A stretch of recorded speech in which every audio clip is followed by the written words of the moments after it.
We are hurtling toward the day when climate change could be irreversible. Rising sea levels already altering this nation's coast. China's capital is choking in its worst pollution of the year. 5% of species will become extinct. Sea levels rising, glaciers melting.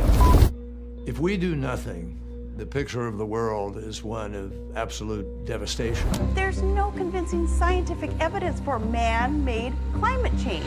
We're spewing 162 million tons of human-caused global warming pollution into it every single day, as if this is an open sewer. Satellite data demonstrate for the last 17 years, there's been zero warming, none whatsoever. It's why, you remember how it used to be called global warming? And then magically the theory changed to climate change? Sure. The reason is it wasn't warming, but the computer models still say it is, except the satellites show it's not. We are in the beginning of a mass extinction, and all you can talk about is money and fairy tales of eternal economic growth. How dare you? Drill, baby, drill. Drill, baby, drill. You can have the best capitalism and global capitalism in the world, but if people are dead, they're dead. It's over. Enough is enough. The world is at a breaking point. Catastrophic climate change, biosphere collapse, and a global energy crisis have been met with apathy, denial, and despair. It is going to take everything we know and love. Like clockwork, our corporate overlords present us with two untenable options. Submit to an Orwellian itinerary of energy rationing and population control, or ride the status quo into the abyss. Both sides are right, and both sides are wrong, which means both sides are missing a critical piece of the puzzle. Since the early 2000s, we have seen an increasing number of unauthorized and or unidentified aircraft or objects in military-controlled training areas and training ranges and other designated airspace. Some of them appeared to remain stationary in winds aloft, move against the wind, maneuver abruptly, or move at considerable speed without discernible means of propulsion. That's pretty intriguing. I think I would, without discernible means of propulsion, I would say that we're not aware of any adversary that can move an object without discernible means of propulsion. The phrase unidentified flying object is a deliberately obfuscating term. What it really is an alternative energy and propulsion device. This is the real reason for the secrecy. These technologies, if they were disclosed, would end fossil fuels, pollution, and poverty overnight, and usher in a new era of abundance, freedom, and peace. Instead, they have been kept secret for over 100 years. Dr. Stephen Greer, the world's leading expert on UFOs and extraterrestrial intelligence, has been advising presidents and heads of state for 30 years on the urgency of the situation. We don't have much time left.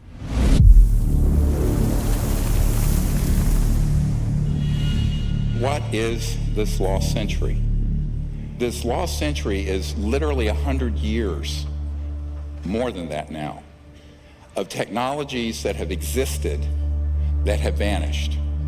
I mean, I was just recently in a meeting in Washington with the people who manage the black budget of the United States. They have no access to this material because between the late 1800s and now, the ingenious inventions and sciences that could have moved us off that extinction level path that we're on have all been ruthlessly suppressed, confiscated. And the only way that's going to change, it is not going to change in Washington. It is not going to change in a large corporation. Unlikely. It's going to change by us, the people doing it. So it's about us.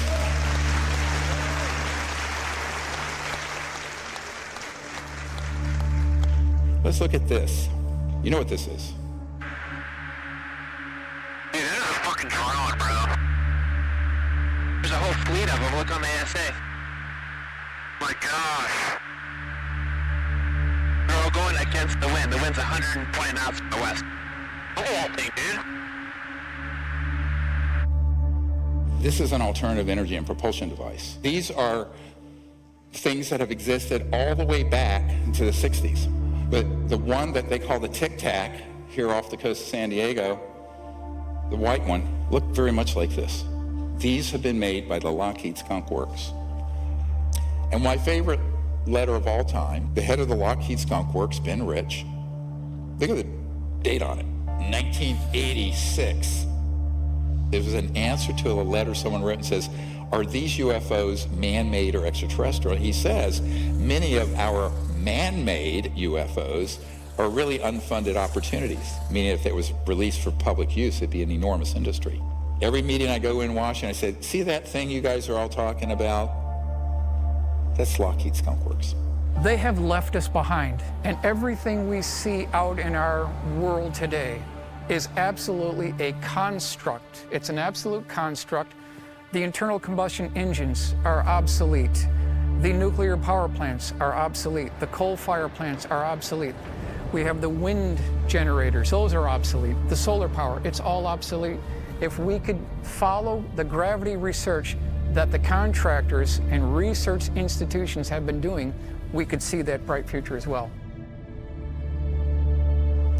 So a lot of people say, well, how is this thing moving? There's no fuel on board. There's no nuclear power plant. There's no jets and no rockets. Well, way back in the 40s, Dr. Casimir, he predicted, and later it was proven in the 50s, what's called the zero-point energy field. Zero-point energy, or what Nikola Tesla called radiant energy, is the most profound and transformative gift that the quantum world offers us. The seemingly empty vacuum of space is actually a roiling sea of virtual particles fluctuating in and out of existence, and all those fluctuations require energy. If we could tap into this energy source, we would unlock a virtually unlimited reservoir of clean, free energy. Extraterrestrial spacecraft are known to harness zero-point energy. The U.S. scientists is understanding what this was. It was an energy device that used zero-point energy. That's what they referred it to as zero-point energy. And it was connected in such a manner that this device could power, from a very small flashlight or a very small watch up to a city. And power was determined by what the demand on it was. The implications of free energy go far beyond bringing monthly electric bills to zero or running a car without gasoline. Most of the cost of making anything, from growing food to building a skyscraper, is the energy of pulling raw materials out of the ground, shipping, processing, shipping again, and so on. If the cost of energy goes to zero, the cost of agriculture and manufacturing becomes negligible. Other critical solutions, like water desalination to end drought or air purification, both of which are prohibitively expensive due to energy costs, would suddenly become viable in a free energy paradigm. A new world where humans live in perfect harmony with nature is possible within our lifetimes. But this would mean the end of oil, gas, and coal, as well as the centralized power grid and the global macroeconomic system, which will stop at nothing to protect the hundreds of trillions of dollars at stake.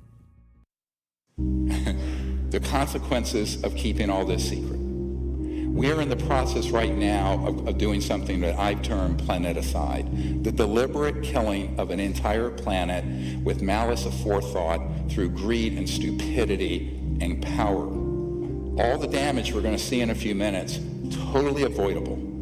Every bit of it since the 1920s at least. And we can prove this. I'm afraid that the term planeticide is all too real. The ecocide doesn't really say it.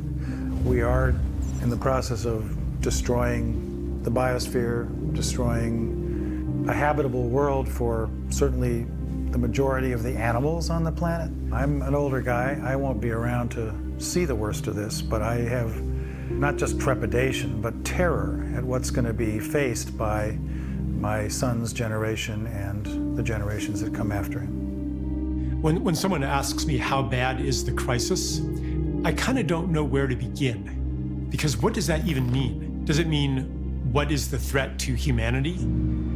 Have we reached some kind of tipping point? There are certain things that get under my skin or that especially alarm me. And one of them is the insect holocaust, for lack of a better word. The precipitous decline in the number of insects, the number of species, the total biomass of insects. A lot of studies put that decline at 80%. When I was a child, when we went on a long drive, especially in the summer, like we'd have to have the windshield wipers on from time to time to clear off the bug splatter. Like you just don't have that anymore.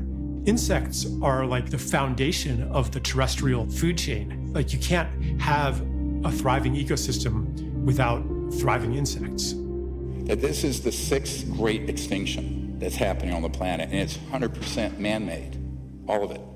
We have to all awaken, because of what's happened, I think we're like a frog being boiled slowly. And suddenly we're going to wake up and find out, it's too late. 150 species every day go extinct. Now, these aren't all animals, they're all kinds of species. The planet has been dying at human hands for a long time. A naturalist I like, J.B. McKinnon, he calls the world a 10% world as kind of a poetic expression of how much life has declined. So there's maybe 10% of the whales that there were 500 years ago, and the seabirds and the wetlands and the mangrove swamps, and the fish biomass. We don't even know what we have lost, although in some level we feel it. This is part of the despair, part of the alienation and the anguish that sensitive people feel. Ice caps are melting.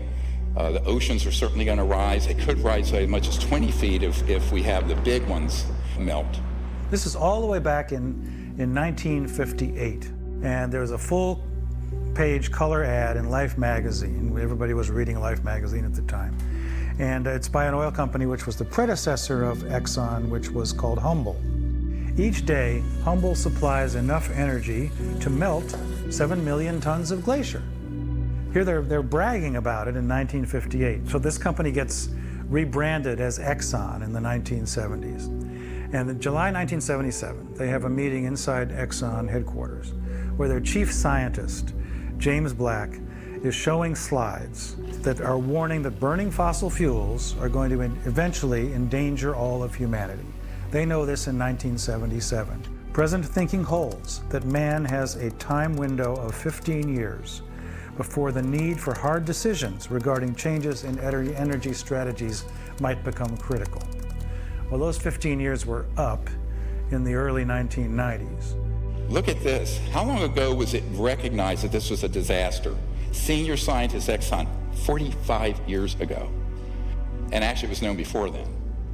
This is insanity. This is a civilization gone mad. These companies have really not been held accountable. We've lived in a fossil fuel economy now for more than 100 years. And it's just been accelerating. The amount of wealth has been increasing. You have situations now where the head of ExxonMobil goes on to become the Secretary of State, Rex Tillerson under President Trump. And I'm an environmentalist. A lot of people don't understand that. I think I know more about the environment than most people. So there is really very little accountability that exists. Many scientists, such as myself, have discovered that there are very concerted, well-oiled machines that provide false information, even to scientific and academic programs. It's called capture, where they try to rationalize away this problem and everything's fine. One company, Exxon alone, has funded more than 40 different groups to keep alive its campaign to deny the worst impacts of climate change. There was a guy named Martin Hoffert, and he's a professor of physics at New York University, a consultant to Exxon for their climate modeling during the 1980s. And he said this: the advertisements that Exxon ran in major newspapers raising doubt about climate change were contradicted by the scientific work we had done and continued to do. Exxon was publicly promoting views that its own scientists knew were wrong, and we knew that because we were the major group working on this. This was immoral and has greatly set back efforts to address climate change. Here's a case where the Canadian government ordered the scientists not to disclose the extent of it. So what you get in the media is a very sanitized version of this problem, which many people believe we may have already gone over the edge of the red line, how far we can go without a safe return to a sustainable civilization. China is the world's biggest greenhouse gas emitter by a huge margin. And if there's anything clear so far coming out of this year's Communist Party Congress, it's that coal is having a bit of a revival in the world's second largest economy. A senior energy official said China will give full play to coal as ballast in the country's energy mix. Why are we digging stuff up out of the ground when we haven't needed to burn coal since about the 1920, 1930 time period? Here's your solar panels. I had to replace my solar panels with more, and they all end up in a landfill and they're toxic. You know, we're working in a paradigm, whether it be fossil fuels or what is being proposed as new energy, that isn't going to work. I'm certainly not opposed to renewable technologies, but you know, they are dependent on weather. They're dependent on how much wind there is in an area, or they're able to harness of the sun. And they cost an awful lot to bring up to speed.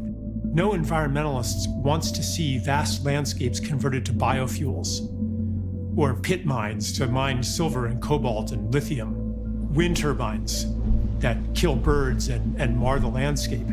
This isn't what we signed up for. But this is what happens when we abdicate our relational care for every place and ecosystem and being on Earth and transfer that onto yet another quantitative cost-benefit paradigm.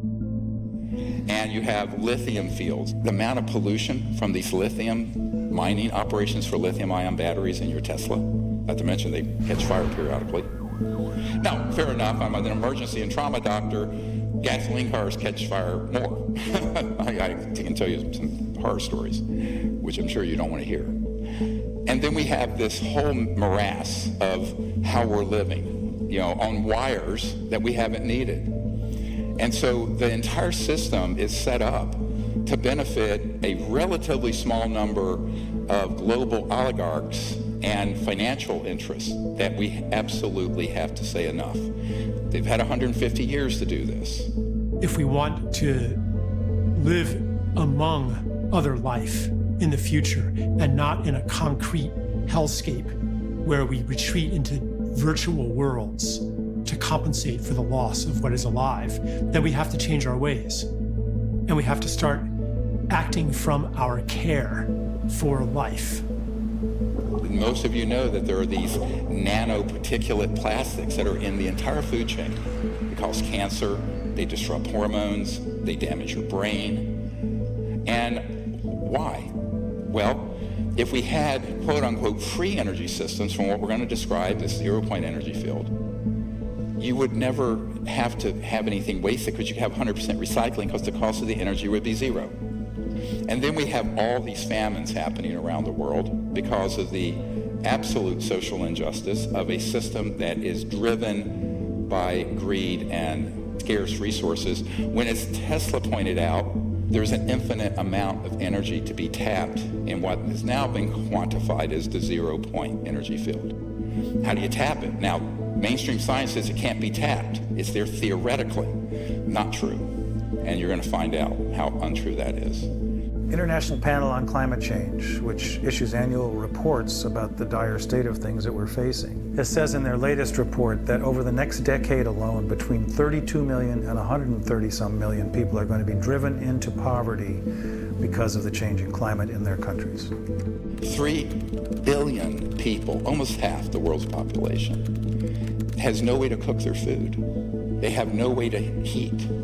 But what they're doing, they have to survive, is cutting down the rainforest and cutting down the scrub and shrubs in the desert. And you have what's called desertification, where you have the growth of deserts going on exponentially. You can take maps from 40 years ago and now and just see the growth of this dead zone. Why? You have 3 billion people that don't even have, even if they had access to fossil fuels, they don't have access. This is how they're living. It's not only that 3 billion people don't have access to energy sources. It's also that their way of life is under constant assault by our own, primarily through the financial system that imposes debt through development loans and other mechanisms on most of the world, who then must, in order to meet the debt payments, must convert their environment into commodities and their time and energy into labor for the global marketplace. So if you don't include those kinds of issues, and you're only talking about let's bring more energy to the world so that we can raise them up to be like ourselves. Come on, it's not working. Being like ourselves is not working. Look at the depression, look at the suicide, look at the addiction, look at the obesity, look at the despair.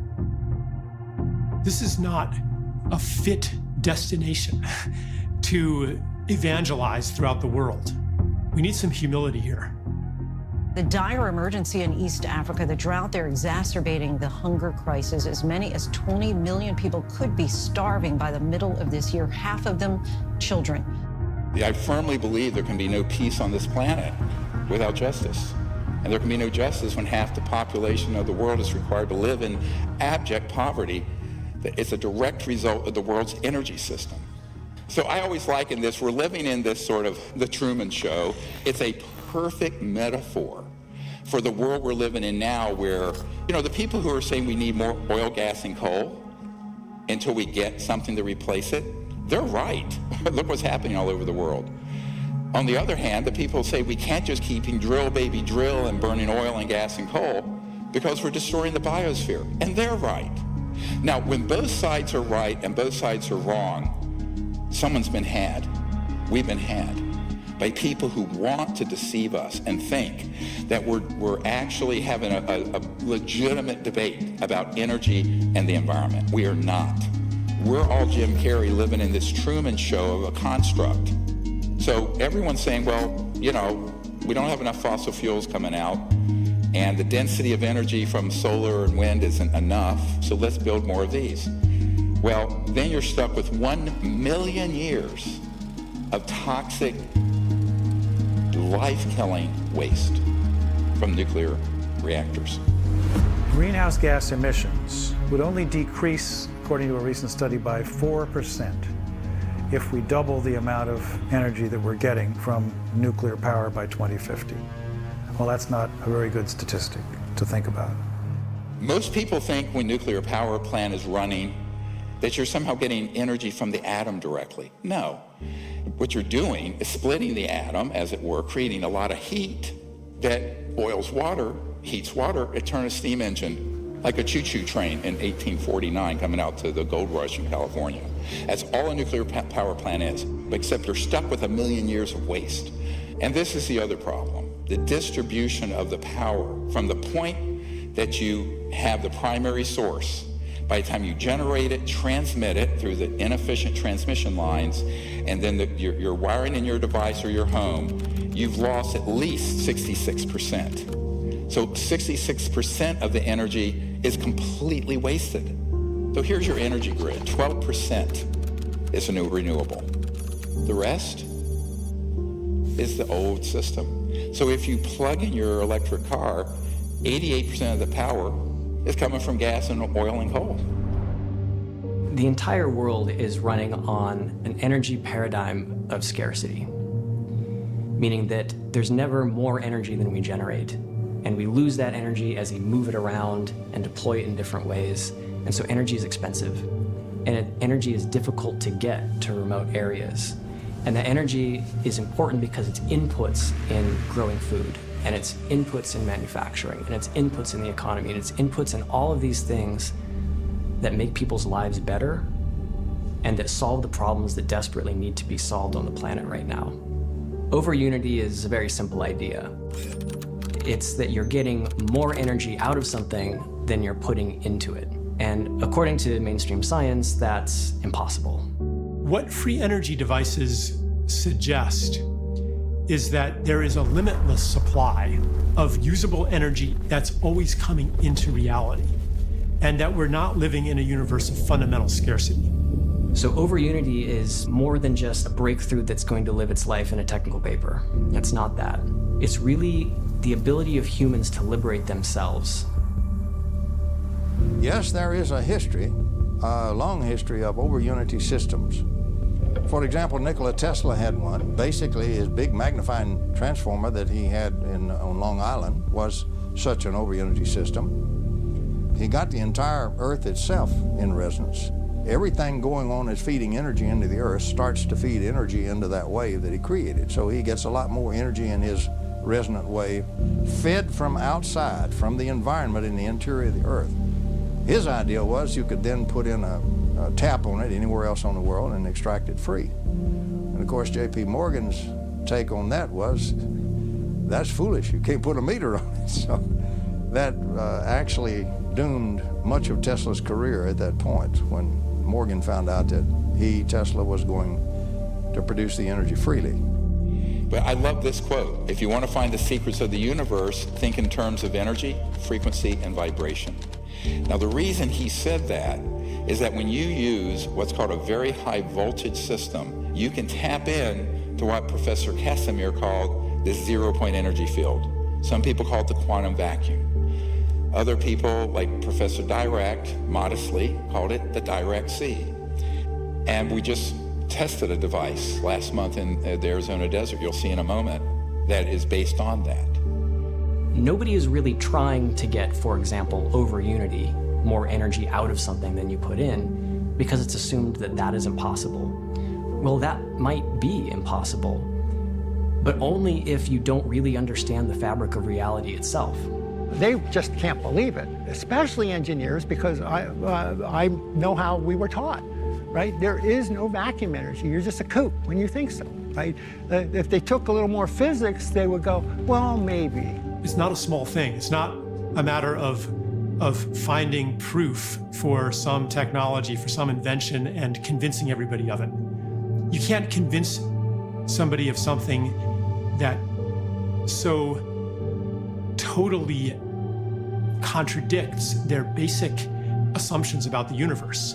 But what if there's a pool of energy available to us that we didn't even think was possible because we're operating on these 100-plus-year-old assumptions?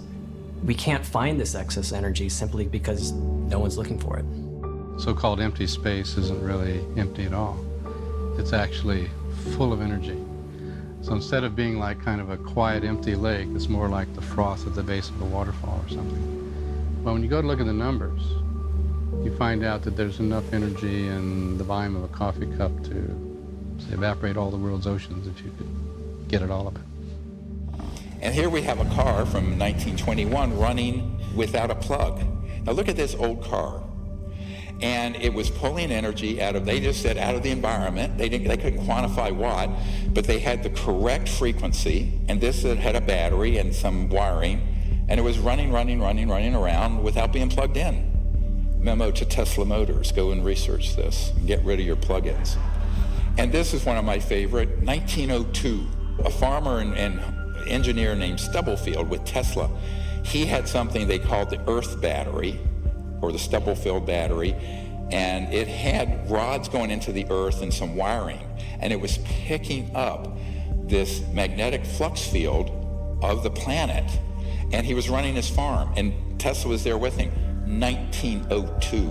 So when I say 100 years, lost century, no. I do not wish to talk about it myself, but I've been a victim of quite a bit of suppression. So has any other legitimate researcher in this area. The government is protecting the industry, the oil industry, because they're in bed together. Tremendous amounts of contributions for politicians come from these huge companies, and these huge companies have been covering up for years what we're doing to the planet. Today, we don't have so much big kingdoms. We have cartels. We have a whole set of cartels in an area, interlocking corporations, and behind this, we have a few people who are quite wealthy and who own most things. Any time we have a very powerful cartel or set of people that control a lot of things, that resists any means of changing its inflow of control and its inflow of funds and money and its power. You know, everybody's trying to be the big monkey. It's really as simple as that. Here we have all the methods. Some of these are common sense, but every one of these are ones I have encountered and investigated personally with geniuses, engineering geniuses and physics geniuses, but strategically impaired inventors. Black shelving. So someone comes along, they offer you $20 million for your device, it's a corporation, they put it on a shelf. Boom. National security orders. We're going to show you one from a man we just met with. Patent seizures. Financial entanglements from investors because they're doing their whole business and legal strategy wrong. Legal entanglements where they end up in court. Threats to the individuals. I had a guy under contract building one. All you had to do is have some thugs come in and say, you, your wife, you're dead, you stop this. And he stopped. And then scientific fraud. The more powerful the agency, the more powerful the group, the more powerful the cartel, the more they will resort not only to legal means, but to extra legal means to suppress their competition. For example, the greatest espionage in the world is industrial espionage between one corporation and another right here in America. They're the ones that hire all the spies and the spooky equipment and everything like that by far more than the intel agents do. And it's not one cartel, so there are many, many groups in energy, and each of those has become very powerful in its own area, and each one does not wish to see simple little electrical taps pulling out enormous energy from the vacuum. They would much rather see you burning a lot more oil and so forth. So there's something nefarious afoot. It kind of makes sense from, right, I'm threatening an oil monopoly and things like that. I said pretty early on, the problem is suppression. It wasn't really, how do I make a free energy machine? It's, how do I not get suppressed? Because what's the point? If you make it, you're just going to get clobbered. And then you have a really big one, media corruption. Where why doesn't everyone in the world know these things have existed? Because, as you'll see in a little bit, the media at a certain high level have operatives from the intelligence community who kill stories on demand. And then the worst, of course, wet works. It's not totally mafia type stuff. It's not like, you just flat get shot. There's some of that. The typical threat's threat to the family, right? It's a typical mafia, right? It's not, just watch The Godfather, see how they work, right? There's an interesting record of people that have come up with new alternatives to the oil and gas industry who have met untimely demises. I don't know if you'd say that's true in terms of Nikola Tesla specifically, but he was hit by a taxi cab back in the early 1930s and didn't die immediately, but then died alone in a hospital room a few years later. When they found out that Tesla had passed away in the Hotel New Yorker, they came in, they had the manager of the hotel open the safe, and they took all of Tesla's papers. So here you have an actual FBI document, and the Department of Defense is demanding they turn over what they seized in 1943. Now, this used to be an urban myth. Oh, well, he had these secret inventions and papers, and the government stole it. No, it's right here. That technology and what was in those boxes, what was written in those papers, we do not know, and we may not ever know. So they go in, the FBI takes it, and here the Department of Defense years later is saying, we want all those papers that you confiscated in 1943 upon Nikola Tesla's death. And then you have just flat out patent confiscation through national security orders. Look at this. This is 12 years ago. 5,135 inventions seized under national security orders. In 1971 list includes patents for solar photovoltaic that were subject to restriction because they were more than 20% efficient. The most efficient solar panel you can get right now in 2022 is 22.8%. These were way past that in, how many years is that? 51 years ago. Okay, we're not talking about an extraterrestrial spacecraft or anti-gravity or gravity control. We're talking about just a super efficient solar panel. Those are confiscated. This is one of my favorite statements of this report. One may fairly ask if disclosure of such technologies could really have been detrimental to the national security or whether the opposite would be closer to the truth. Yeah, we hear the words vital interests of national security. Well, what we're really talking about there, in terms of Iraq, for example, in the early 2000s, which was all trumped up. There were no weapons of mass destruction. That's what was being touted by the media, Sir Judith Miller at the New York Times and others, to justify what we were doing to get rid of Saddam Hussein. But in fact, the only national security implication of that was the oil industries, what they get from it. But again, what does national security mean here? Oil, gas, petrodollar, Goldman Sachs, JP Morgan Chase. That's the national security in the abused, corrupt system. It's a policy that the military seems to feel is necessary for national security. However, at this point, we often wonder, 50 years after World War II and the Cold War, whether such sequestering is necessary, especially when fossil fuels are a major cause of global warming. So here we have a man. He was fired, Dr. Tom Vallone, he's a PhD physicist. He was a patent examiner, and he saw these amazing technologies being confiscated. This is not a conspiracy theory. And he blew the whistle, they fired him. You know, because he saw things that would save the planet. Now, this is way back in the 80s or 90s. Patent sequestering, which is actually called secretizing, public needs to know at least that every major military agency has a representative at the Patent Office. Patent Office in its current approach is it's actually breaking the law. It's trying to make happy the physicists who are with American Physical Society to keep them in power with their ideas, you might say, and withhold from public use good inventions that could solve our problems, like the energy crisis. Boeing had just finished some work on some propulsion system. Boeing had done it for the Air Force, and they finished the job. And then they applied to their customer at the Air Force for permission to use it on Boeing's commercial airlines, and they were denied. An example of the ongoing suppression of things that seem to be innocuous and a slight improvement in technology. So, you know, T. Henry Moray had a device, no input energy once he got it set up, output 50 kilowatts. He had multiple assassination attempts and finally was bankrupted in his lab. This was the 1930s. There is absolutely no question that T. Henry Moray had a system that produced about 50 kilowatts out of a 55-pound box. There's all kinds of skullduggery that happened there. The Russians even tried to kidnap him at one time. It reads like a James Bond movie, but it's real. It really happened, and it really happened here in the United States.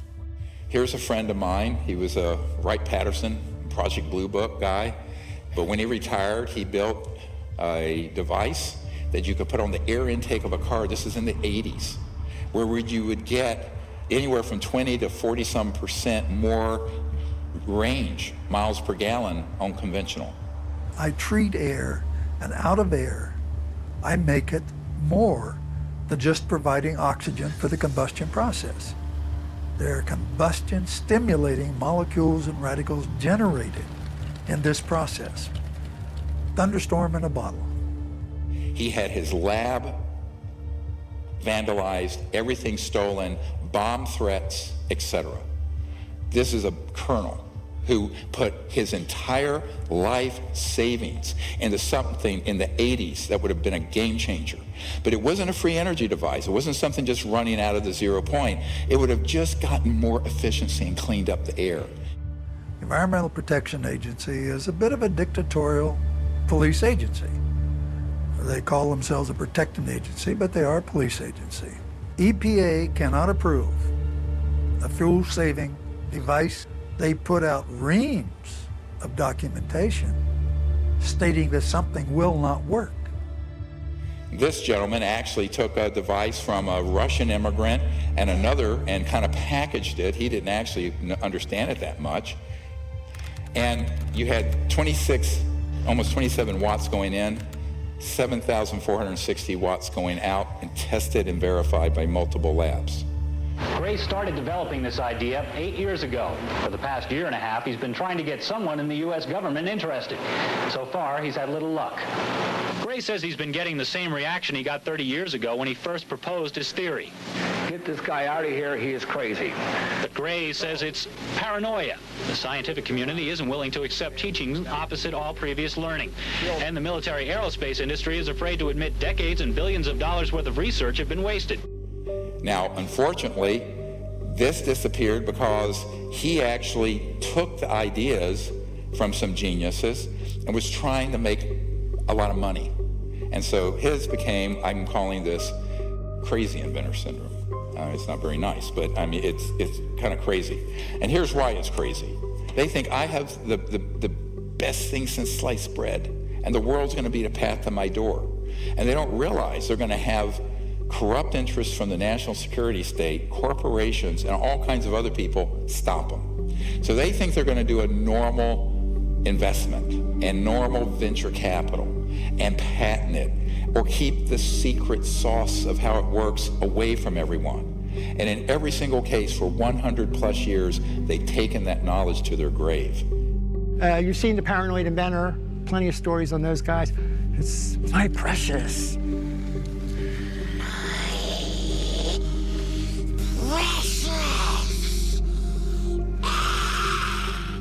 I can't share my secret. Everybody will take it from me, right? This paranoid, I have it, this is worth gazillions of dollars and everything else. And they're so naive, they have no idea. At first, they think they're the first, right? Have no idea the history of this and what happens to the others. So, having done that for 31 years now, I have been dealing with people with these devices since 1991. Almost all of them fall into some part of this syndrome, and it's a tragedy. You'll see the device, I'll have engineers come in and test it, they go, oh no, I'm gonna keep it secret, nobody can know but me, and I need to make a bunch of money, they wanna be the next Rockefeller of energy, and the next thing you know, they're dead, or the device is confiscated, or it vanishes in a buyout.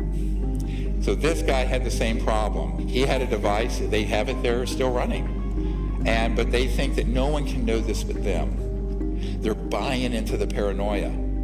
My answer is open source it, dump it on the internet, blockchain, or any way you can. You have no patent, no intellectual property. The whole world knows about it, and every scientific lab in the world can reproduce it. We're going to get to this strategy in a minute. That's how we go. We got to do that.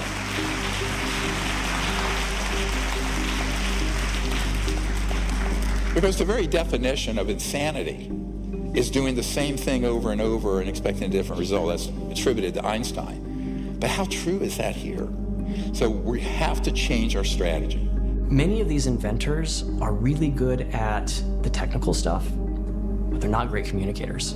This power is something I have given my life for you the people. Now set up this demonstration for y'all. You don't have to be a rocket scientist. They're not good at business. They're not. Like, God can make technical geniuses and he can make business savvy people, but rarely do the two come together in one person. This story is fascinating because he had a tiny, you know what 17 watts is? Like a 20 watt light bulb.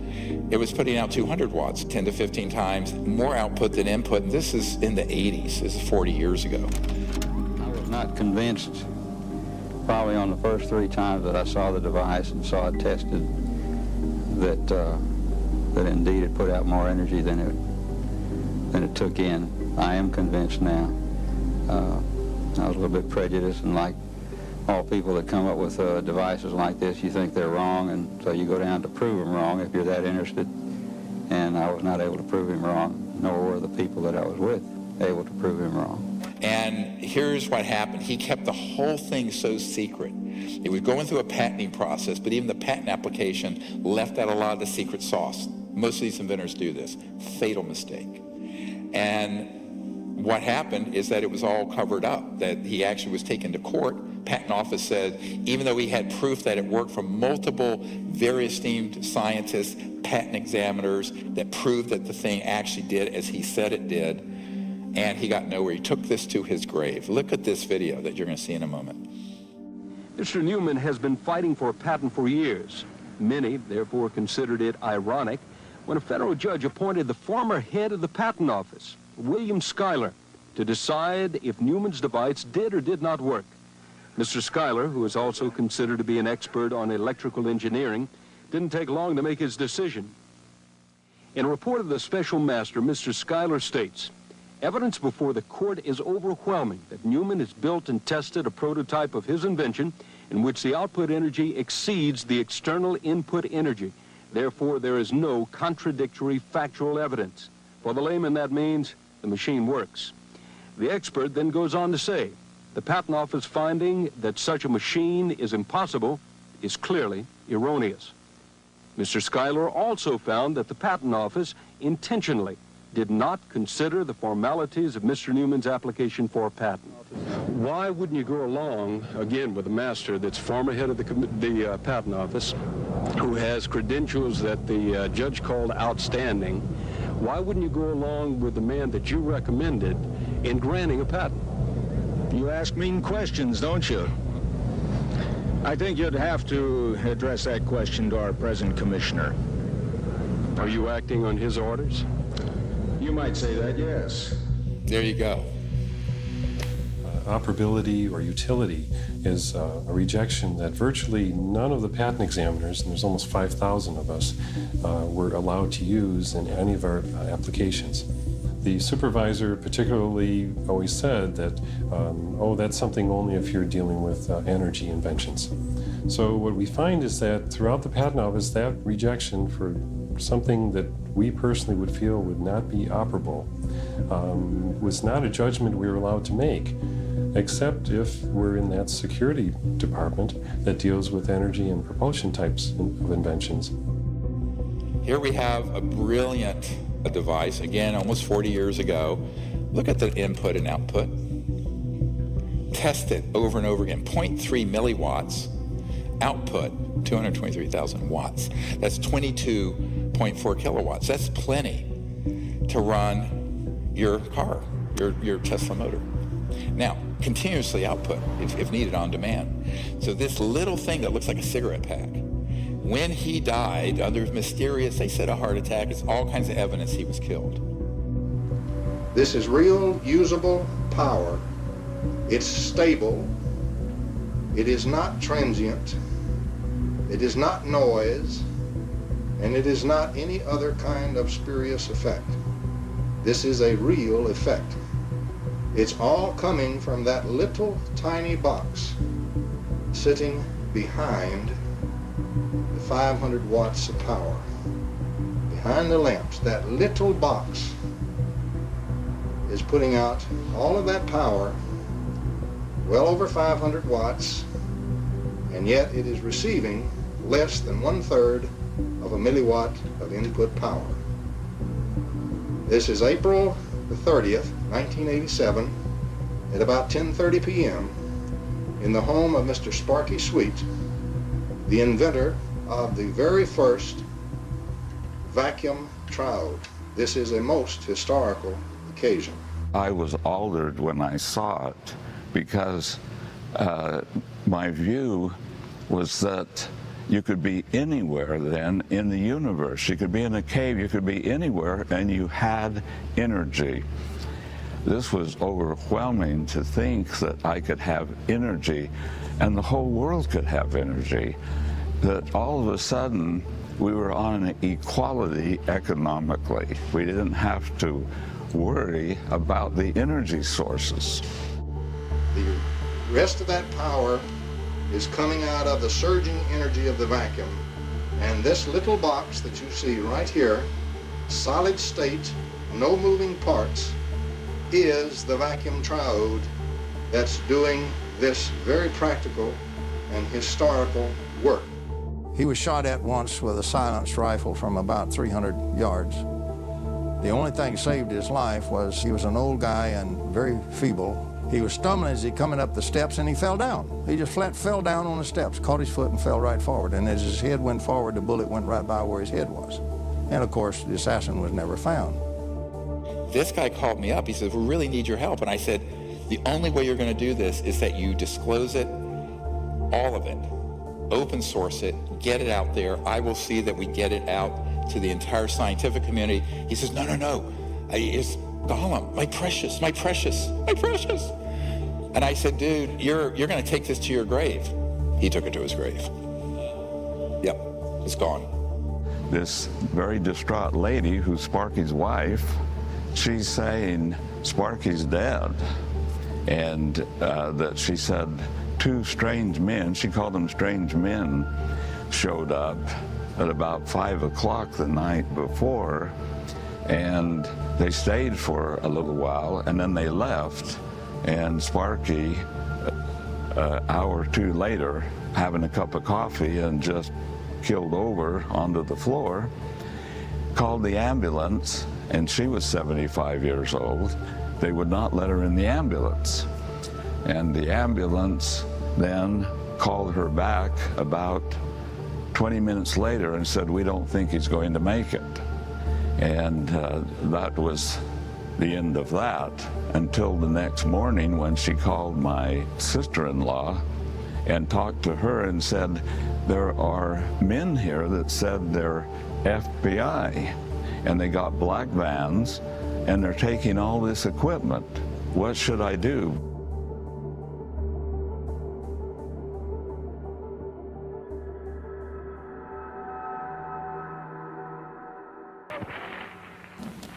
Good afternoon and welcome to this edition of Eyewitness Newsmakers. I'm your host, Doug Miller. On March the 23rd, chemists Stanley Pons and Martin Fleischmann rocked the world of science. They announced that they had achieved cold fusion in their laboratory at the University of Utah. The promise of a cheap and a plentiful energy supply grabbed the world's attention. It didn't put out a lot of power, but what was scary is that this is 1989. It made the, cover of all the magazines. The way they took that avenue of discovery out of the scientific world is that there were people who were paid, who were corrupted through scientific fraud at MIT. Next slide. Dr. Eugene Maloff, dear friend of mine, PhD, Harvard and MIT, brilliant man. There was a man named Eugene Maloff who it's quite possible was eliminated by the powers that be in the fossil fuel industry. He died in 2004. He was murdered that year. But Maloff was an extremely important figure in the alternative energy world, especially in terms of what's called cold fusion. And he was at MIT in the science office for education when he saw how they had changed the data on the reproducing the Pons-Fleischmann experiment. And he blew the whistle. I inadvertently was looking through some piles of paper that had been given to me in a casual manner by all these hot fusion physicists as they were trying to do their calorimetric repeat of the Pons-Fleischmann experiment. And to my utter astonishment, I can remember sitting at my desk in my study and actually seeing these two sheets of paper, one dated July 10th, 1989, and another dated July 13th, 3 days apart. The difference between July 10th and 13th was dramatic, and I was stunned. I couldn't believe what I was seeing. It looked like monkey business to me at the time, and it has turned out to be exactly that.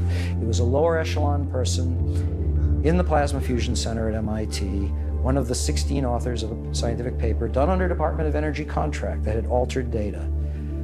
And that data is scientific fraud, as far as I'm concerned, and many other people are concerned. And it was, it was hell on wheels. Finally get someone who brings him a 0-point device, solid state, no moving parts. And I said, Gene, we need to get this out to the public very quickly. Oh no, they want to keep it secret. I begged him and I begged him and I begged him and I begged him. He was beaten to death when he was over at his parents' home and was killed, murdered. Made to look like some thugs. They were thugs, but it wasn't a random murder. And the device vanished with him. Good friend of mine, dear friend. What we really had was a threat to the scientific establishment. The threat of it even being implied as real and having monies, shall we say, being diverted from their favored programs, and that was a threat. No question, there was an actual threat of that happening.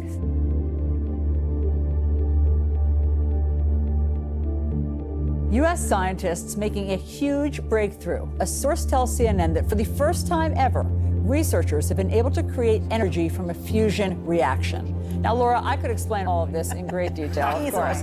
But basically, it's a giant step towards a clean energy future without dependence on fossil fuels.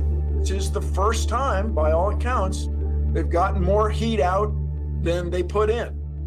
Not so fast. This supposed breakthrough, announced just as we were finishing this film, is a total distraction. The net gain, 0.1 kilowatt, is enough to boil a kettle of water and not much else. But what is truly baffling is that they are not counting the actual input required to power the lasers to get the machine going. When you count the energy it took to generate the fusion reaction, it's actually a 1,200 times net loss. Furthermore, fusion reactions can generate heat in excess of 3 million degrees, which would ignite the oxygen in the surrounding air if a breach ever occurred. Everything about this is, at best, wrong. At worst, fraudulent. So why is this fake solution being pushed by every media outlet on the planet when we have had real solutions hidden in classified programs for 100 years? Different people have different devices. Of the ones that have promise, there's certain themes that keep re-emerging. The first theme is torsion physics. Torsion physics is a fancy way of saying something that spins like this and something that spins like this. Think of it as like an hourglass shape. I think that it has to do with it representing the way energy moves in the universe. At the biggest levels, like the galaxy, it's a spiral. A tornado on Earth is this vortex motion. Our DNA is a stranded spiral. A second theme is plasma. A lightning bolt is plasma, right? The spark gap in a car is plasma. So plasma is the fourth state of matter. Solid water is ice. Add more energy, it melts and becomes water. Add more energy, it becomes steam. And then if you were to add even more energy, say through running an electric current through that steam or through any gas, you end up with plasma. You can think of it as maybe this liminal state or in-between state between the physical world and the non-physical world, whatever that is. There's some evidence emerging that plasma can provide a shielding of inertia. So if you imagine that you're a UFO and you need to zip around at crazy speeds, you can't pump the brakes too fast, otherwise everyone's going to slam into the windshield, right? But if you had some sort of inertial shield around the craft, i.e. like a plasma shield, you might be able to eliminate the inertia surrounding that and keep the occupants safe. I think this is why the UFOs seem to glow. Plasma glows. A third theme is that of the ether. The conventional or mainstream understanding of the base level of reality is maybe the quantum sea, tiniest particles all bumping into each other. The ether conceives of this differently. It says that there's a kind of a fluid geometry that is the base layer of physical reality, and that to understand that fluid geometry is to be able to really understand electricity, magnetism, and gravity. And this, according to Tesla and others, is the key to really understanding what he was getting at with all of his wireless transmission of energy stuff. But I believe that we're going to see something like a return of the ether. It won't be called that, but it'll be something like that that's going to enable us to make much more progress in these areas in the coming century. This gentleman, he had a car that would run on water, but it had to be modified. A local inventor has discovered a way, hear this, to use water to run your car. It's a major breakthrough that will no doubt make motorists happy. And as Ralph Robinson explains, the Pentagon is also showing lots of interest in this project. And he always kept that secret. He had a patent that he falsified the voltage and the frequency, cycles per second, because he didn't want anyone to reproduce it and leapfrog him financially. Again, this crazy inventor syndrome. And what happened, and when he passed away, there was a whole warehouse full of floppy disks and papers and everything, and his heirs wanted to sell it off. What people didn't realize is that this car was the least important thing Stan Meyer had. He had a toroid, and the toroid was a donut-shaped electromagnetic device that had had a national security order slapped on it. Because I was going to get it and openly disclose it.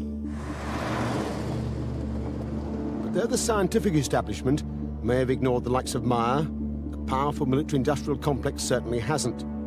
Over the past 10 years, Meyer says he's been quietly approached by many influential organizations who would never admit publicly to their involvement with him. This was a disaster. If we had a few $100,000 we were going to offer, but we made it clear we were going to open source it. Well, they had a group, an engineering group from Michigan come in who had a lot more money because they had a big backer. And they were going to monetize it, keep it secret, try to repatent it, all the usual crazy ideas, which would be great if you're just developing a new software program, but not something that's going to change the world forever. Can't do it. They were working on a couple years. I get this hysterical call. He says, Dr. Greer, we need your help. We need your help. He says, they're on the run for their lives. They've been sabotaged. They've had death threats. And my advice was, forget about Gollum and be in my ring, in my precious ring. In this case, it was literally a precious ring. Just put it out there. I will help spread it. We will build these up independently, have labs tested, and you cannot put that toothpaste back in the tube. You squeeze it hard enough. He says, yes, you're right. It's probably the only way. But they think they can find a safe country to go to. I said, you're going to have to go to another star system, my friend. I literally said that. No way that's going to happen. So sure enough, I find out a few months later, I'm meeting with a high-tech guy in Orange County. That entire team was assassinated. The one survived. It was just crying like a baby in this man's office. Technology shows that we can release energy up to beyond 2.5 million barrels of oil per gallon of water and do it safely. So it gives us the ability to not only sustain and maintain the economies of the world, but also give us the abilities to handle the environmental pollution problems at the same time. This sort of encapsulates, 5 or 10 of the suppression techniques, all the way from murder to crazy inventor syndrome, falsifying your patent, trying to make money first instead of proving the science first, etc. And of course, he took this to his grave. He was poisoned and killed at a Cracker Barrel. An ignominious death, if ever I heard one. Stan Meyer's water engine points us to a deeper mystery concerning energy in our universe: microscopic ball lightning. The late physicist Ken Shoulders developed a technology called charge clusters, which are likened to ball lightning.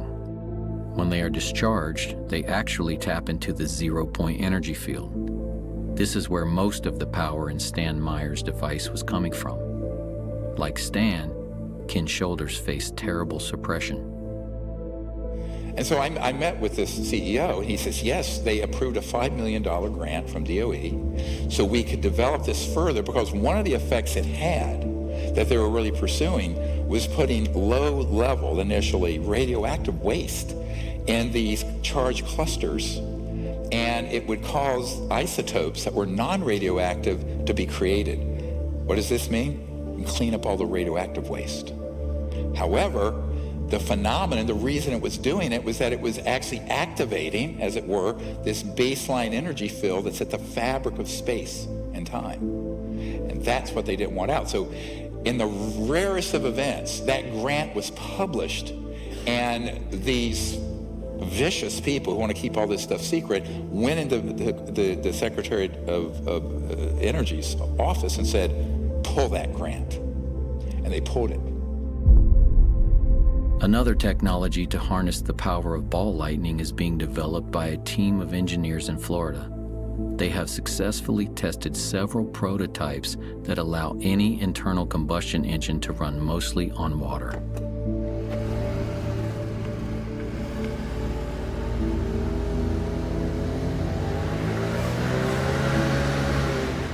It's a little quicker, huh? This is a phenomenal system, patented, but it runs internal combustion engines on water with a little bit of gasoline in it so you don't have to modify the engine. It won't rust. What this means is, with Stan Meyer, you really had to have a different kind of engine and spark plug and all that. This conventional spark plug engine, all of it, because it has enough of the lubricant oil in it that it won't just freeze up the engine. And this is really what he's doing. Stan Meyer, this device, and many of the others, Ken Shoulders charge clusters, they're creating these small microscopic ball lightnings that when they discharge are tapping into that zero-point energy field and creating the motive force. Boom! That's why the concussion from the thunderclap is so huge. There's a huge amount of energy, and it's actually sourced from the vacuum energy. All the dots connected. This is what's happening, right? So we need to make the thunderclap engine. Many times breakthroughs are made because the inventor or the scientist was inspired by looking at nature. The same systems and the same mechanisms that exist in nature that you can see can also exist in the devices that you build. So by trying to mimic that, you can tap into the intelligence that nature has already shown you when it comes to being efficient with the energy transmission mechanisms. Another current technology was recently investigated by Dr. Greer and his engineering team at an undisclosed location in the Arizona desert. 1, 2, 3, 4, 5, 6 magnesium alloy specially configured plates. This thing's the size of a nice-sized shoebox. The circuitry you see on the right is a misdirect because the guy has crazy inventor syndrome and thinks he can keep it secret and make $1 trillion. You don't interfere with the big, powerful people. You don't put them out of business. They're still in business. They still have those 50-year leases on the lines and all the power transformers. You'd be able to get one of my power plants, just replace a coal-fired plant, you know. But it wouldn't be big news or anything because I'm just selling the electricity to them, okay? And then they're going to say, wow, we're making more money at this plant than we are the others. So they're going to put them around, you see? They're not going to let me in. They're going to fight me tooth and nail. But I'm going to be very sneaky about it. This thing, for 3 years, had been sitting in this, near a chicken coop in his backyard out in the desert, putting out 3 kilowatts of power continuously, and we cranked it up to 5 kilowatts. No input power. And it's running off the magnetic flux of the space around it that he can tune to any place on the earth so it's correct, and boom. This thing, solid state, no moving parts. We just saw this. But he's a textbook case of making every wrong decision. Tried to patent it. Well, you'll see in a moment what happened. He ended up getting put in prison for a week. He has had sabotage, death threats, murder of people around him. I spent 8 days in that jail. When I went before the court, the judge said, come here, Doug. He says, read this. You sign it, you go home. You don't sign it, you go to jail. And all it was is I will not ever in my lifetime, ever, through me or anyone else, if anybody else was manufacturing these, I'll go to jail. And here's the secrecy order he was slapped with. But look at the date. 1984. It's almost 40 years ago. So, you know, doing the same thing, patent office, people think this is a myth. No, here's a secrecy order. See, so I don't want to go through that again. I'm scared my family and everybody.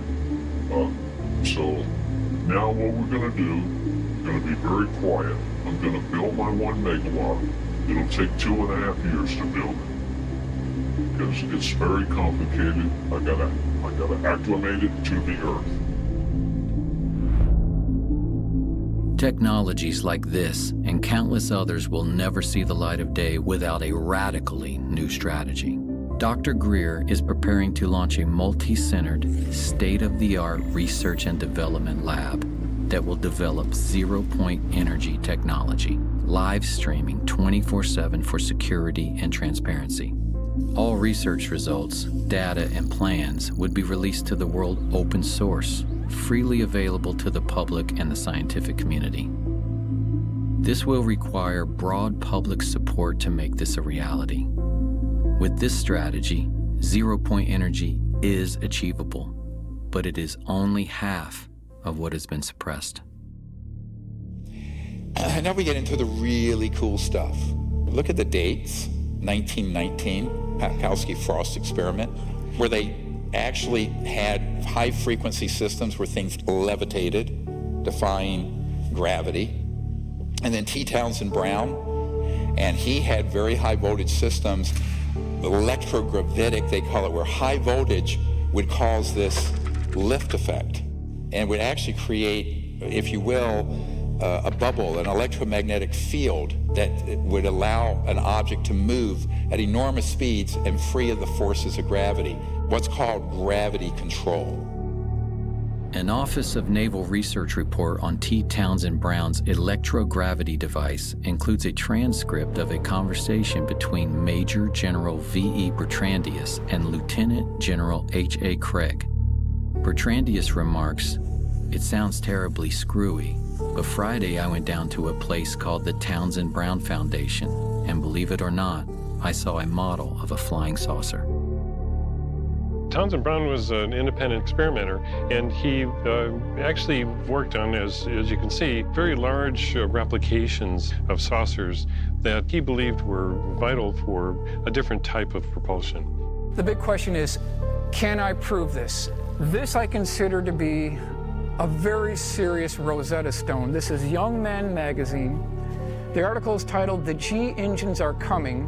By far the most potent source of energy is gravity. Using it as power, future aircraft will attain the speed of light. Now, in this article, they give you the names, they give you the time frame, they give you the dates, they give you the defense contractors, universities, and research centers that are actively pursuing cracking the gravity barrier. They talk about the Lear Corporation, the Sperry Rand Corporation, the Bell Aircraft Corporation, all trying desperately to crack the gravity barrier. And it's clear from the eyewitness testimony, they've done it. And then we have Michael Schratt to thank for this, great archivist and historian.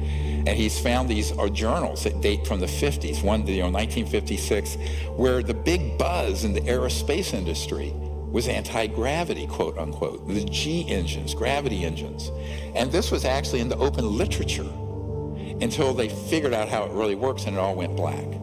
Now, where did they get the technology?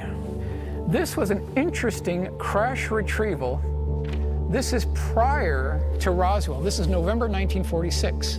This was seen by a courier who went to Wright-Patterson Air Force Base, and he had a guard, an MP who he was friends with. And this guard said, "You know what? I got something I want to show you." So he brought him into this facility at Wright-Patterson Air Force Base, and there was this craft sitting there. And this little red dot that I have here shows you the attempted point of entry. They were using a diamond tip drill bit to try to get into this craft. So the question is, if this is one of ours, why would they be trying to get into this? So is this the beginning origin point of a reverse engineering program? You know, some of the UFO crash retrieval material, we've looked at it and we found that the materials used are very strange. When extraterrestrial material is recovered through military crash retrievals and its metallic structure is examined under a microscope, the metal is so pure that we could not replicate it, even in a vacuum in space. This is because extraterrestrial crafts are not manufactured on a Ford assembly line the way humans would manufacture something. Everything in the material universe has a frequency and a corresponding sound vibration that creates and sustains its being. Extraterrestrials manufacture objects by first creating a resonant frequency. For instance, the frequency of a flying saucer. This is a sort of vibrational blueprint that interacts with the substrate of the physical universe, pulling into existence from other dimensions atoms and molecules that then organize and condense into the structure of the object being created. In this way, extraterrestrial material is literally manifested into being, like transdimensional 3D printing or Star Trek's replicator technology.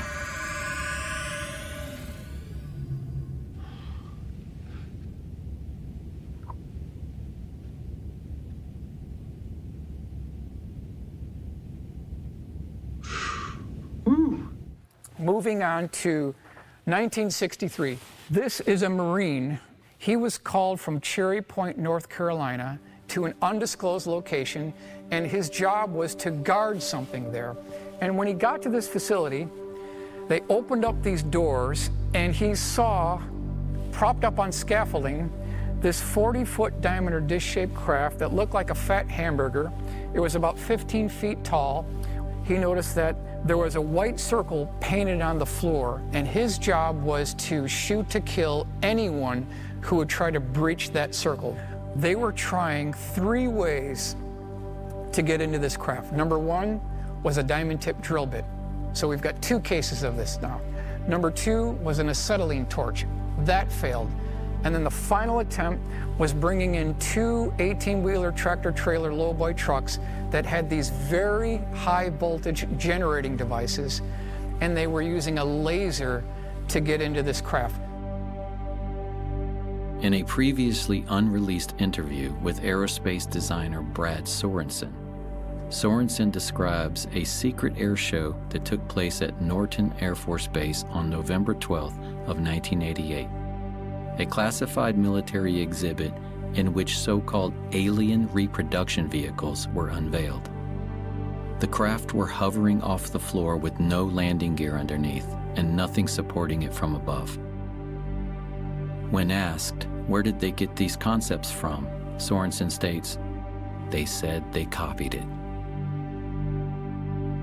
By the way, these went all through the solar system. The components, Mercury era, 1959 to 1960s, early 60s. So these were operational. When did we master gravity control, where these were being functionally built by classified projects here on Earth, not extraterrestrial? October 1954.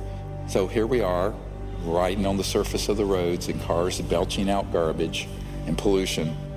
When I say a lost century, it really is. They were already working on these programs as early as 1948. During the Clinton administration, they were spending $100 million a day on black budget programs. The big question is, has this been integrated into the aerospace industry? And if we look at what the witnesses are reporting, they're reporting similar things across time, across dates, locations. Now this is March 23rd, 1966. This is Temple, Oklahoma.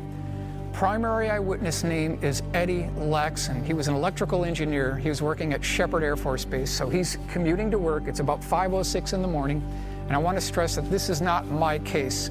This is an actual United States Air Force Project Blue Book case, and it can be verified through Project Blue Book. So he's going to work in the morning, and all of a sudden, something is blocking the road in front of him.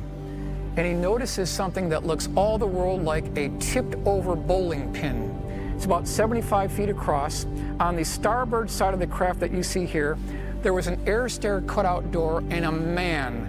I want to stress this was a man. This is not an alien. He was wearing 2-piece green military fatigues. He had a baseball cap with the bill turned up, and he was shining a flashlight near the bottom of the steps. Above this air stair door, there was an interesting stinger or spire that tapered back and swept back to the end of the vehicle, and at the end of this spire, there was about an 8-inch diameter sphere. And that's interesting because I keep getting reports from the eyewitnesses of spheres and balls and protrusions and prongs sticking out of these UFOs. And if you look at what the eyewitnesses are describing to us, and you look and examine high voltage electrical equipment, it's a match. I believe I can make a case that the components that people are seeing on these UFOs are off-the-shelf high voltage electrical components. When this gentleman, who was this military green fatigue gentleman, when he noticed that he was being watched by Eddie Laxon, he scurried up this ladder, he slammed this door shut, and then there was a high-pitched drilling noise. This craft levitated off the ground and then took off like a spark on a grinding wheel and made no sonic boom whatsoever. This is back in 1966. Rockets are obsolete. Solid rockets are obsolete. Jets are obsolete.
So how can all this be true and we're still flying jets?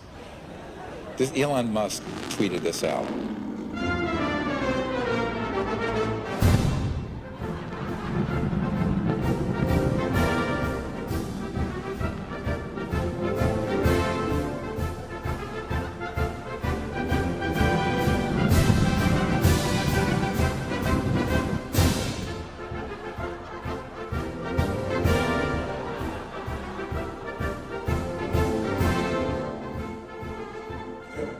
That's all very comical. It's not comical when astronauts I know have friends that died in this, the Challenger tragedy. Flight controllers here looking very carefully at the situation. Obviously a major malfunction. We're awaiting word. They're holding their breath, just, I'm sure, as everyone else is. In the center of the fire and the smoke, you can't see any form of what was once the shuttle.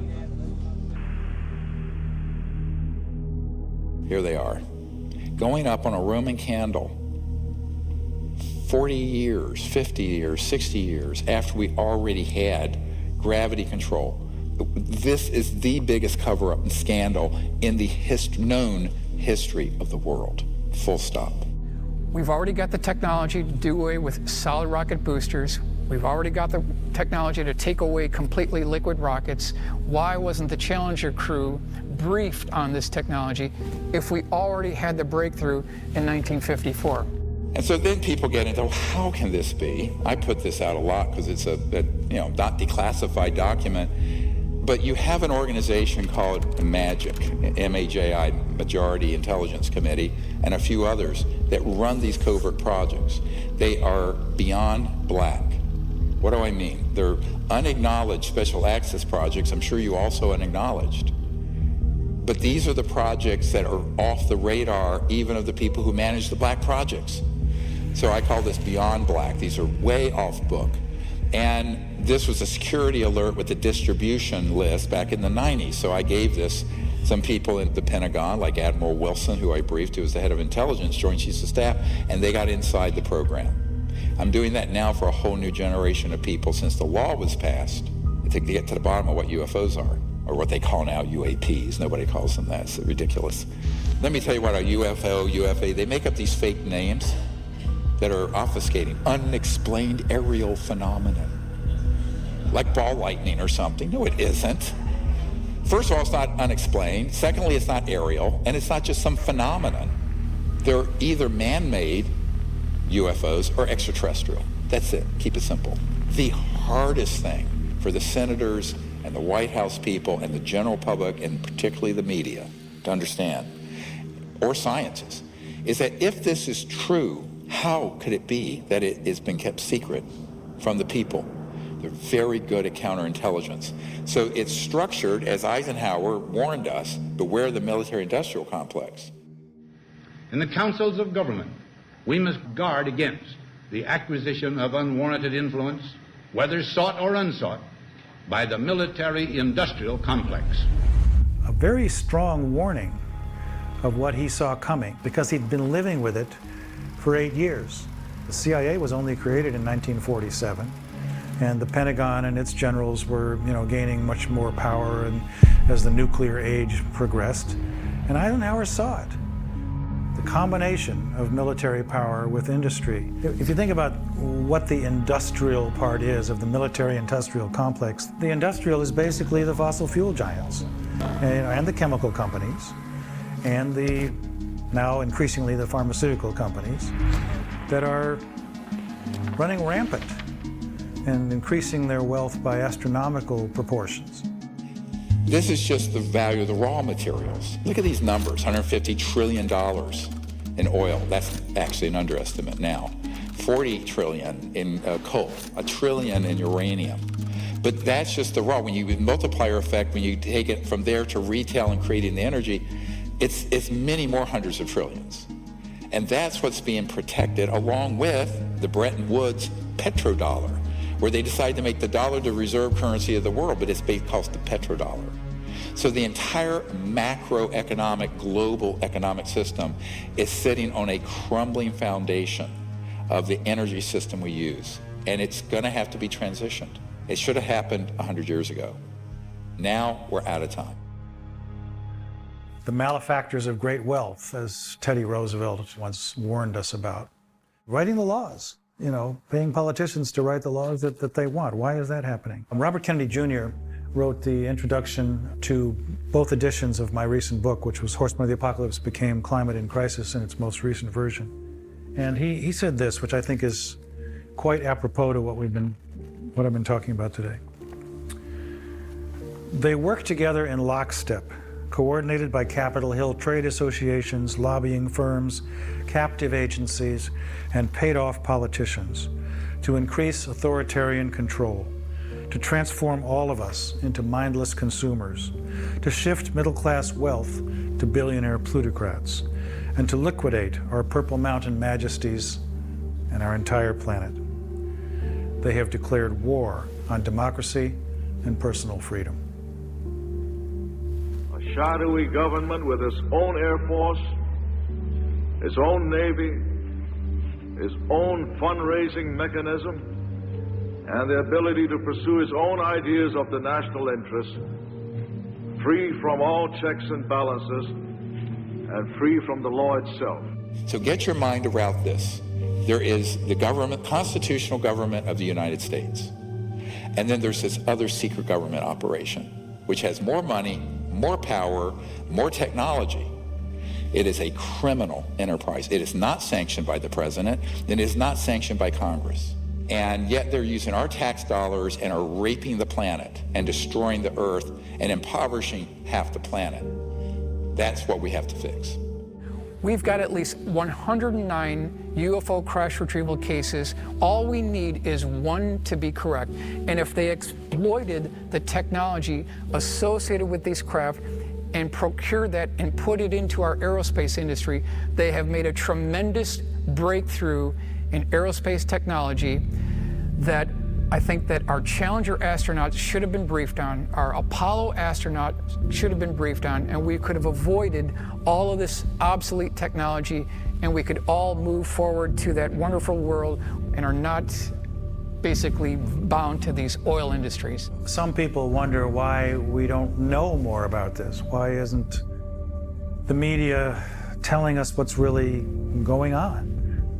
We have about 15 billionaires and 6 corporations controlling 90% of the media in the United States. We've got AT&T, Comcast, Walt Disney Company, National Amusements, that includes Viacom and CBS News, and Fox Corporation. They rely on advertising revenue, and that's going to mean they're towing a certain line. This is a CIA document. It was released. I was surprised it was released, and it says that we have relationships with every major wire service, newspaper, news weekly, and television network in the nation. In many instances, we have persuaded reporters to postpone, change, hold, or scrap stories that could have adversely affected national security interests or jeopardized sources and methods. Here's another part of your Truman Show everyone's been forced to live in. The idea that we have a free press or that we have a free market economy. Pray tell any economist in here, I challenge you, how do we have a free market if the most important scientific breakthroughs of the last 100 years have been ruthlessly confiscated, people murdered, and kept off the market? No, it's a controlled economy. It's a controlled media. It's an abomination, and it's killing the planet. There were days when I wished I had never seen free energy. The amount of pain that you wake up at 3 o'clock in the morning because you can't do anything, and you know that pollution can be cleaned up, and everyone is on the same economic basis. And because you're powering everything with the free energy, you can do really what the philosopher Joseph Campbell said. He said to seek after your bliss. And I think that free energy does it. And so what do we do? Well, the current paradigm we just went through, the new would be unlimited abundance, no poverty in 20 years. There would be no poverty on Earth in 20 years with these technologies. Universal peace, because you're not fighting over everything now. And Earth in harmony with humanity and the biosphere restored. It's important to realize that the technology that is required to heal Earth already exists and has existed for a long time. That the problem is not fundamentally technological. If we came into coherence around the goal of healing Earth, we could do it in 5 years because the capacity of life to heal is just incredible. But we're just in the way of it all the time. I mean, even look what happens if you stop paving over a parking lot. In 5 years, cracks appear, weeds are growing out of it. In 15 years, you see chunks of pavement here and there, and trees are growing. In 50 years, you don't even know a parking lot was ever there. In order to maintain Earth in a state of ugliness and unlife requires constant effort, because the power of life to live is so strong. That's what life wants to do, it wants to live. We only make 100 million cars a year. If we converted like that, which is not going to happen, all manufacturing of automobiles to these zero-point energy generators, it would take, do the math, 15 years. We barely have 15 years left. The date I've been given, 2035 to 2040, and we're done. The scale of the transition is almost unthinkable. There are an estimated 14 million kilometers of paved roads across the Earth. There are many millions more of power lines comprising the so-called smart grid. A real smart grid would be no grid at all. We need a compassionate transition. Instead of displacing millions of workers who support today's energy infrastructure, we must enlist them in the radical transformation of our world that lies before us. You've all heard of the Hopi prophecy, probably. There are two lines on the Hopi prophecy. Right now, our entire planet is on the line, the upper line that terminates. We're an extinction level event trajectory. That's the path we're on. There's another line in the Hopi prophecies, and that's one that we have to jump onto that goes on and on forever. That's our choice. We, the people, have to choose it. It is not going to be done for you like a Ouija board in Washington or at Wall Street. We're going to have to unite and do this ourselves. You can imagine a civilization that has figured out the over-unity question as being one in which the centralization of power, and therefore the centralization of the inputs necessary for the growth of civilization, becomes more decentralized. So rather than these power stations that are clustered around big cities, you can have energy generation mechanisms in every home. And this is why it's a new world, because it's the power to the people. And what it means, it's literally not just electric power and energy, but actual political power. And in the industrial era, from the 1800s to now, it's gotten more and more concentrated. This is going to return the power to every village and every person. Even the deserts shall bloom, as it says in the Bible. And in Africa and around the world, they're going to leapfrog past where we are with all this electricity and wiring and power lines and power plants like they did telephones. They went straight to cell. But this is a bigger leap where all over the world, all these impoverished areas, every little village and community will have its own energy generator for pulling water out of the humidity of the air. We have the technology to do that now. Why isn't it used? Because it uses a lot of electricity, which is polluting and expensive. It'll be a global village, all interconnected, but also all self-sufficient. Complete local self-sufficiency with no pollution. That's the world we could have had beginning in the 20s. 100 years later, may I suggest we accept it. It's time. We are 100 years behind where we should be right now. Why are we still pounding metal nails into boards to build houses? Why are we still loading up shipping containers on tankers and taking 2 months to get here? This is all a construct. And why I call this a time snap? A time snap is when things have gone so far off track. The only way to fix it is for the people to unite and come up with a totally different strategy where in a decade to 2 decades, we make up for 100 years. It can happen. And, you know, if nothing else, humans do want to survive. But this is now a survival question for every man, woman, and child on the earth. So that's why we have to do this. We have to remember also that the capacity for life to heal is almost unlimited. And we see this already with people who are restoring ecosystems and regenerating farmland. You know, even in a few years, miracles happen. You know, springs that had been dead for generations come back to life. Species that hadn't been seen in the area seemingly magically reappear. And so we can't forget that. We can't succumb to a despair that is founded in our distrust of the power of life itself, which again is part of the origin of our current condition. Visualize your house off the grid, clean energy, no wiring. Why? Because every device, whether it's this size device or your refrigerator, will have a small solid state quantum vacuum, 0-point energy device in it, running it. So there's no electromagnetic fields running through your house because you don't need wiring. Think what that'll do to construction costs and the simplicity of it. And here we are in the Sahara Desert, and you want to grow food? You create a biosphere dome. It's run on free, clean energy, as we've demonstrated. You're growing oranges. You can grow crops. You can have different zones in it for different temperature and humidity control. So anywhere on the planet that you need to have foods, it could be done under controlled circumstances, digitally automated, but with no cost for the energy and the water, virtually none. What that means is the food scarcity and starvation we're facing, that goes away very quickly in a 20-year period. Here's your typical street in your neighborhood, anywhere in the world. And as we bring these technologies out, the grid comes down. We don't need it anymore. When there's a snowstorm or hurricane or whatever, you don't lose power because you're not dependent on a grid that's going to be torn down by ice and snow and wind.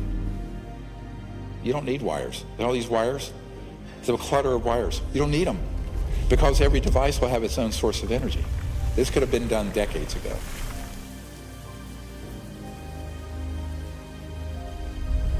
As we bring these out, all these freeways will be replaced. All the lines and power lines will go away. We can float above the surface. And in every city in the world, we're going to see this transformation, every village in the world.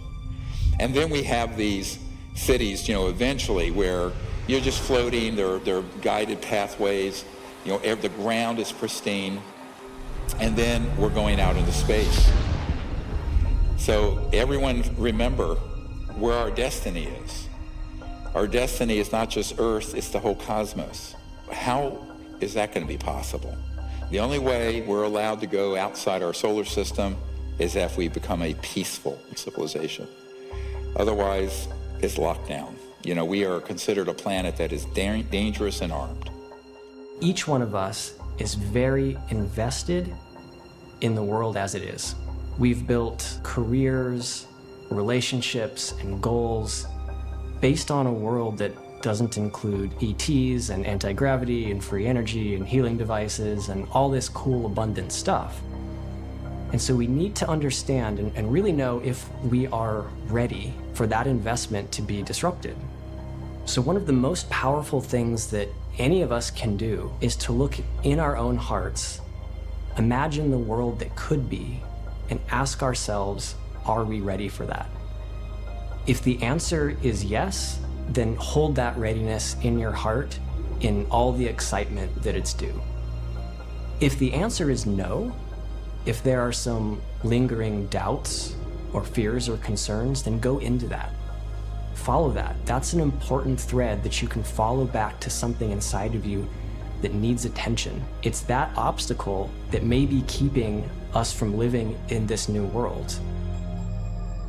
At Rendlesham Forest in the Air Force Base in 1980, a roughly pyramid-shaped craft landed. You've all heard this account probably, but I'll recount it for you, and the part that's classified you don't know.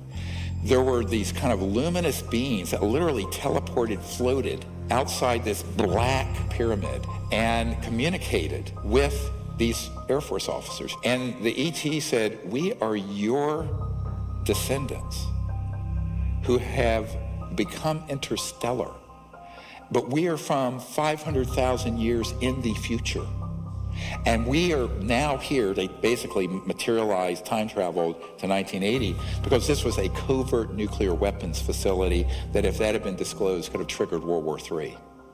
And saying, you've got to stop doing this. If you stay on this path, we, your children's children's children's children, 20,000 years into the future, we won't exist. That was 42 years ago. So they have been warning these civilizations from other star systems. Some of them are our descendants, not all, but some are. The key thing to remember here is that the fact that that happened is a message of great hope. It means that there is a chance, a good chance, if we reach into our higher consciousness and we go forward with a strategy that isn't based on materialism and greed. This is a massive undertaking, my friends, but I'm convinced we can do it, but we have to completely rethink how we live, how we act, and the whole business model of what we're doing. And if we do that, here's the world we're going to have. We will be remembered as the generation that pulled ourselves off the extinction line of the Hopi prophecy and moved on to the one that goes on forever.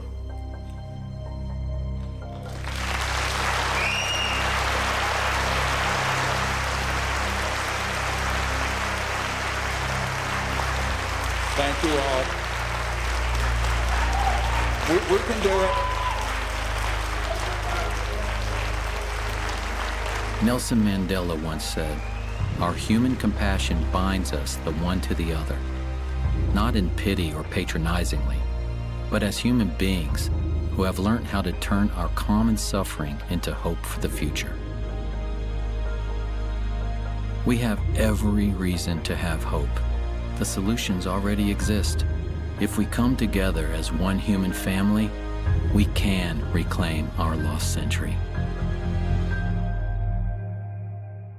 I wanna be free, so free, like a feather blowing through the breeze, like a bird in a tree, like a dolphin in the sea. I wanna fly high, so high, like an eagle in the sky. And when my time has come, I'll let it all go with a sigh. Pachamama.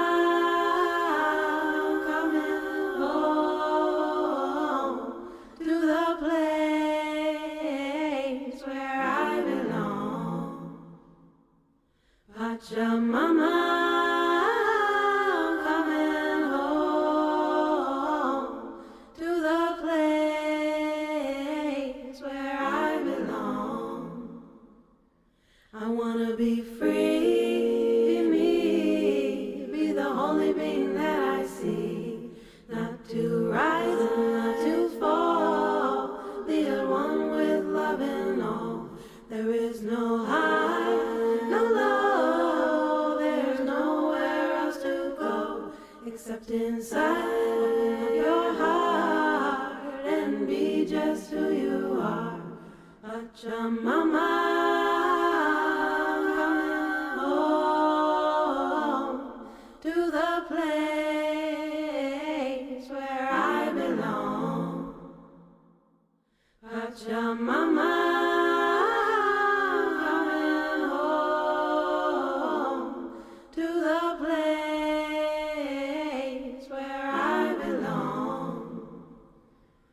Pachamama, coming home to the place where I belong. Pachamama.